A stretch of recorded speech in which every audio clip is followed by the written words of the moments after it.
my dear students. Today we will start chapter 6, production function, returns to factors and returns to scale. So under this we will study production function, short run production function, long run production function, and we will see some of the terms related to production. Let us see first what is production. Now what is production? Production means act of making and manufacturing goods and services. Now production is nothing but conversion of inputs, that is raw materials, into outputs, that is finished goods. Clear? Now let us see what is production function. Production function is a technological relationship between input and output.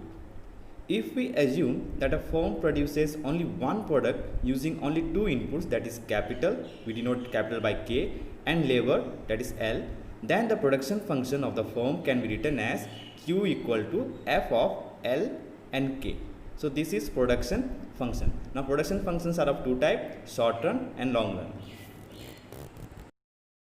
Short run production function.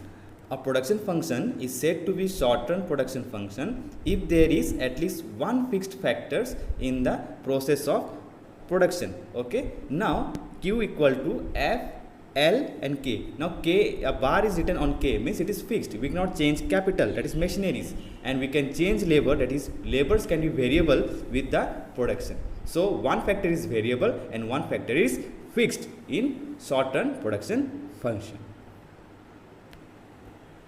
Now, in long run production function, a production function is said to be long run production function if all the factors are variable, means we can change labor as well as capital, means all can be changed because we have long time gap. Okay, so all the factors are variable in the production process. So the production function under long run production function will be Q equal to F of L K. So all are variable, so no bar in the L and K. Okay, so this is the concept of production function, short run production function and long run production function.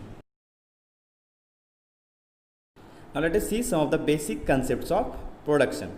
Now total product, okay, TP. So total product is a total amount of output produced during the period under consideration. So we say that TP is Q, means TP is denoted by Q. Okay. Number B, average product. Average product of a variable factor is the output per unit of the variable factor. So if we divide TP, that is total output, by the quantities of variable factor, we will get average product. So you can see that average product of labor, means labor is a variable factor. So AP equal to TP by L. TP means Q, means total output, and divided by variable factor, that is L. So this way we will get average product. Now marginal product. Now marginal product is a change in the total product due to the change in the employment of variable factor by 1 unit. Therefore marginal product of the labor is MPN equal to TPN minus TPN minus 1, where N is the number of variable factor. Now if you remember the concept of marginal utility, the concept will be clear to you all. So same like marginal utility, it is also the net addition of the total product. So these were the concept of production function, that is short run production function and long run production function, and we have discussed some of the basic concepts related to production. So in the next topic we will cover law of variable proportion. Till then, take care, stay at home. Thank you, students.